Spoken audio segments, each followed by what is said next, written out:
നമസ്കാരം. മാസങ്ങളായി പൊടിയും മാറാലയും പിടിച്ച് ശൂന്യമായി കിടക്കുകയാണ് സപ്ലൈകോ സൂപ്പർ മാർക്കറ്റുകളിലെ റാക്കുകൾ. കേരളം മുഴുവൻ നടന്നാൽ പോലും 13 സബ്സിഡി സാധനങ്ങൾ വാങ്ങാൻ കഴിയില്ലെന്നതാണ് നില. എന്നാൽ എല്ലാ സപ്ലൈകോ സൂപ്പർ മാർക്കറ്റുകൾക്ക് മുന്നിലും പതിവ് പോലെ ഉത്സവ ചന്ത എന്ന ബാനർ സ്ഥാനം പിടിച്ചിട്ടുണ്ട്. വിഷുവും ബക്രീദും ഈസ്റ്ററും ഒന്നിച്ചു വരുന്ന മാസമായിട്ടും വിവിധ സബ്സിഡി സാധനങ്ങൾ ഇല്ലാത്തതിനാൽ ആളും അനക്കവുമില്ലാതെ കാലിയാണ് സപ്ലൈകോയുടെ ഉത്സവ ചന്തകൾ. ചന്ത തുടങ്ങി 2 ദിവസമായിട്ടും 13 സബ്സിഡി സാധനങ്ങളിൽ കൊച്ചിയിലുള്ളത് 3 മാത്രമാണ്. സബ്സിഡി ഇല്ലാത്ത സാധനങ്ങൾക്കാണെങ്കിൽ ഒരിടത്തും വിലക്കുറവുമില്ല.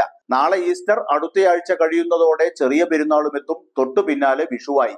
ചന്തകൾ തുറന്നില്ലെന്ന ചീത്തപ്പേര് ഒഴിവാക്കാൻ സംസ്ഥാനത്താകെ താലൂക്ക് കേന്ദ്രങ്ങളിലായി 83 സപ്ലൈകോ ചന്തകൾ തുറന്നിട്ടുണ്ട്. നിലവിലുള്ള ഔട്ട്ലെറ്റുകളുടെ മുന്നിൽ ഇങ്ങനെ ഒരു ബാനർ കെട്ടിയതൊഴിച്ചാൽ നാട്ടുകാർക്ക് ചന്തകൾ കൊണ്ട് വേറെ ഗുണമൊന്നുമില്ല.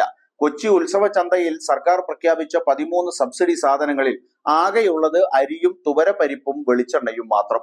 പഞ്ചസാരയും ഉഴുന്നുപരിപ്പും കടലയും അടക്കം ബാക്കി സാധനങ്ങൾ എന്നു വരുമെന്നതുപോലും ഇവർക്കറിയില്ല. കൊടുത്ത സാധനങ്ങളുടെ പണം കുടിശ്ശികയായതോടെ കരാറെടുത്ത കമ്പനികൾ സാധനം നൽകാത്തതാണ് പ്രതിസന്ധി. ഏറെ നാളായുള്ള ഈ പ്രതിസന്ധി അടുത്ത കാലത്തൊന്നും തീരുന്ന ലക്ഷണമില്ല. സംസ്ഥാനത്ത് സപ്ലൈകോ വഴി വിതരണം ചെയ്യുന്ന സബ്സിഡി സാധനങ്ങളുടെ വില വർദ്ധിപ്പിച്ചുകൊണ്ട് സർക്കാർ കഴിഞ്ഞ മാസം ഉത്തരവിറക്കിയിരുന്നു. ചെറുപയർ, ഉഴുന്ന്, വൻകടല, വൻപയർ, തുവരപ്പരിപ്പ്, മുളക്, മല്ലി, പഞ്ചസാര, വെളിച്ചെണ്ണ, ജയ അരി, കുറുവ അരി, മട്ടയരി, പച്ചരി എന്നിവയ്ക്കാണ് വില വർദ്ധിപ്പിച്ചത്. 13 ഇനം സാധനങ്ങൾക്ക് നൽകി വന്നിരുന്ന 55% സബ്സിഡി 35% കുറച്ചുകൊണ്ടാണ് പുതുക്കിയ വില വിവര പട്ടിക പുറത്തിറക്കിയത്. വില കൂടിയിട്ടും സാധനം എത്തിക്കാൻ കഴിയാത്തതിന് കാരണം കരാറുകാരുടെ കുടിശ്ശിക തന്നെയാണ്. ഇതുപോലൊരു സാഹചര്യം സപ്ലൈകോ സൂപ്പർ മാർക്കറ്റുകൾ ആരംഭിച്ചതിന് ശേഷം ഇന്നുവരെ കേട്ടുകേൾവിയില്ലാത്തതാണ്. ഉത്സവകാലത്തെ വിലവർധന പിടിച്ചു നിർത്താൻ വേണ്ടി വിപണിയിൽ സമർത്ഥമായി ഇടപെട്ടിരുന്ന സപ്ലൈകോ സൂപ്പർ മാർക്കറ്റുകൾ കാലിയായി കിടക്കുന്നത് ഉത്സവകാലത്ത് പാവങ്ങളുടെ വയറ്റത്തടിക്കുമെന്ന് തീർച്ച.